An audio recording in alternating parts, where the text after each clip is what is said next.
নমস্কার, রান্নায় হাতেখড়ি থেকে আপনাদের জানাই স্বাগত। আজকে রান্নার বিষয় হলো সাবুর পায়েস, রথযাত্রা স্পেশাল সাবুর পায়েস। চলুন কিভাবে করতে হয় দেখে নিই।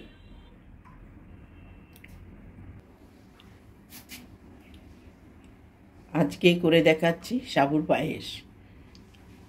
এখানে আমি এই বাটি এক বাটি সাবু নিয়েছি, উঁচু উঁচু করে।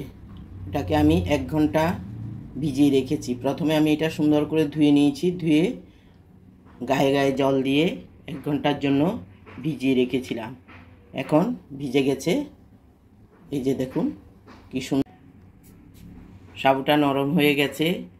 এবং ওই বাটিরে 1 বাটি চিনি নিয়েছি, কাজু নিয়েছি, কিশমিশ নিয়েছি, আর এলাচ একটাকে ফাটিয়ে নিয়েছি, আর নিয়েছি তেজপাতা, আর নিয়েছি মিল্ক পাউডার।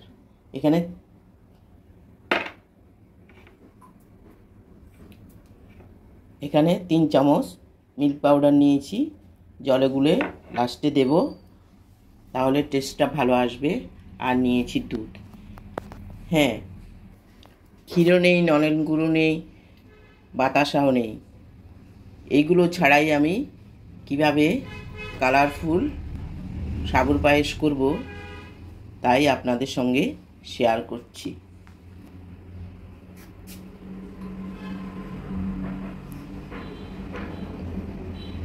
কড়াই বসিয়েছি। আমি যে পরিমাণ চিনি দেব আমি সবটা চিনি কড়াইতে ঢেলে দিলাম। এবার একদম হালকা আঁচে গলতে দেব।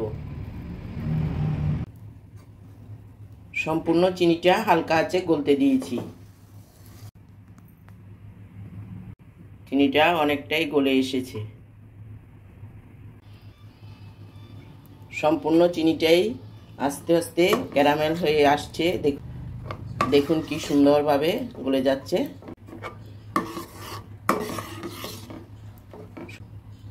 এটা সম্পূর্ণ ক্যারামেল করে নেব।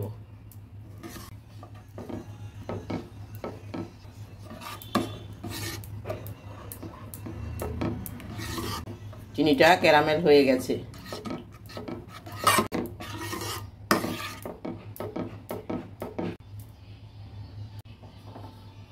এবার দিয়ে দিচ্ছি দুধ। একটু রক্ষা কর। চিনির ক্যারামেলটা, দুধটা ঢেলে দিলাম। দুধটা ঢেলে দেওয়ার পরে চিনিটা একটু চাকা চাকা হয়ে যায়। এতে ভয় পাওয়ার কিছু নেই। আবার কিছুক্ষণ ফুটিয়ে নিলে ভয় পাওয়ার কিছু নাই, আবার চিনিগুলো গলে যাবে। দিয়ে দিচ্ছি বাদ বাকি দুধগুলো। সম্পূর্ণ দুধগুলো দিয়ে দিলাম। দেখুন কি সুন্দর কালার এসেছে। এখানে ক্ষীরও নেই, নলেন গুঁড়ো নেই। দেখুন কি সুন্দর রং হয়েছে। দুধের মধ্যে আমার চিনির ক্যারামেলগুলো সব গলে গেছে এবং দুধটাও ফুটে উঠেছে। এবার আমি দিয়ে দেব ভেজানো সাবুগুলো। দেখুন কি সুন্দর ঝরঝরে হয়ে গেছে এবং ভালোভাবে ভিজেও গেছে। দিয়ে দিচ্ছি সাবুগুলো।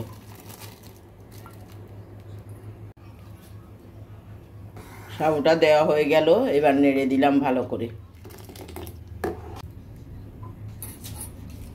দিয়ে দিচ্ছি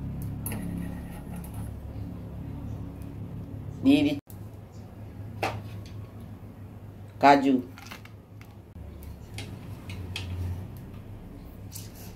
কিশমিশ,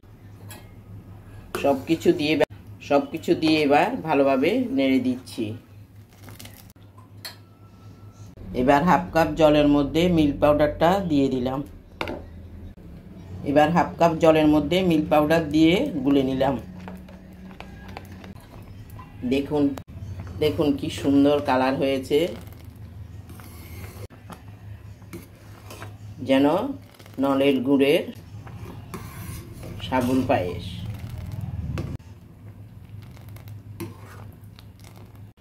মিল্ক পাউডারটা জলের মধ্যে ভালো করে গুলে, এবার মিল্ক পাউডারটা দিয়ে দিচ্ছি। মিল্ক পাউডারটা না দিলেও হয়, তবু আমি কিছুটা ঘন হওয়ার জন্য দিয়েছি, এতে টেস্টটাও বাড়বে। আমার সাবুর পায়েসটা হয়ে গেছে, দেখুন কি সুন্দর। আমি এখন নামিয়ে পরিবেশন করে দেখাবো। নামিয়ে আমার এই ভিডিওটা যদি ভালো লেগে থাকে তাহলে লাইক, শেয়ার, কমেন্টস করতে ভুলবেন না, সাবস্ক্রাইবও করবেন। আমার অপূর্ব সুন্দর রথযাত্রা স্পেশাল সাবুর পায়েসটা হয়ে গেল, আমি পরিবেশন করে দেখালাম।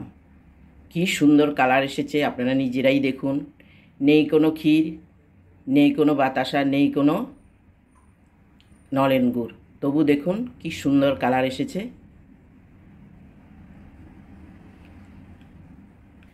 আপনারাও করে দেখবেন, খুবই টেস্টি এবং কালারফুল হয়। রথযাত্রা স্পেশাল সাবুর পায়েসটা হয়ে গেল, আপনারাও কোনো পুজো উপলক্ষে করে দেখবেন, খুবই ভালো লাগবে। আজকের জন্য এখানেই শেষ করছি, সামনে দেখা হবে নতুন কোনো রেসিপি নিয়ে। ধন্যবাদ।